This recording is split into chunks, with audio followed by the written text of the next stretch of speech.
আসসালামু আলাইকুম রহমতুল্লাহ। আমরা এখন জানবো কিভাবে সঠিক নিয়মে রুকু করা লাগে এবং রুকু থেকে দাঁড়িয়ে কোন দোয়াটি পড়তে হয় ইনশাআল্লাহ। আল্লাহু আকবার বলে আমরা এখন রুকুতে যাব। এটা ভুল রুকু, মানে এটা রং। দেখেন আল্লাহু আকবার, যেহেতু আমার পিঠটা এখনও সোজা হয় নাই একদম, এটা রং।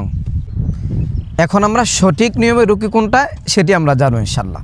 দেখেন আল্লাহু আকবার, একদম পিঠ সোজা থাকবে এবং আপনার নজর থাকবে দুই পায়ের মাঝখানে। তাসবিহ পড়বেন সুবহানা রাব্বিয়াল আযীম, সুবহানা রাব্বিয়াল আযীম, সুবহানা রাব্বিয়াল আযীম।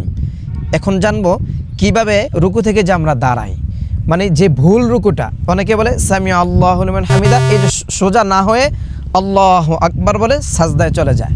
যেহেতু আপনি সোজা হয়ে দাঁড়ান নাই, আপনার ওয়াজিব তরক হয়ে গেছে, ওয়াজিব ছুটে গেছে। আর ওয়াজিব ছুটে গেলে আপনার সাহু সাজদা করা লাগবে। সাহু সাজদা যদি না করে নামাজ হবে না। রুকু থেকে কিভাবে সোজা হয়ে দাঁড়াবো, এবার দাঁড়িয়ে আমরা কোন দোয়াটি পড়বো।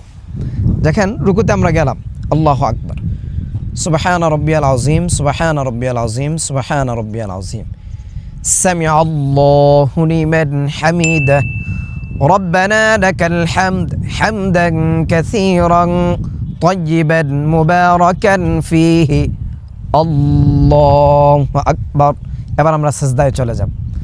এই হচ্ছে আমাদের সঠিক নিয়মে রুকু, আর হচ্ছে ভুল নিয়মে রুকু। রুকু থেকে দাঁড়িয়ে আপনাকে একটু অপেক্ষা করা লাগবে, নয়তো বা এই দোয়াটি আপনাকে পাঠ করা লাগবে।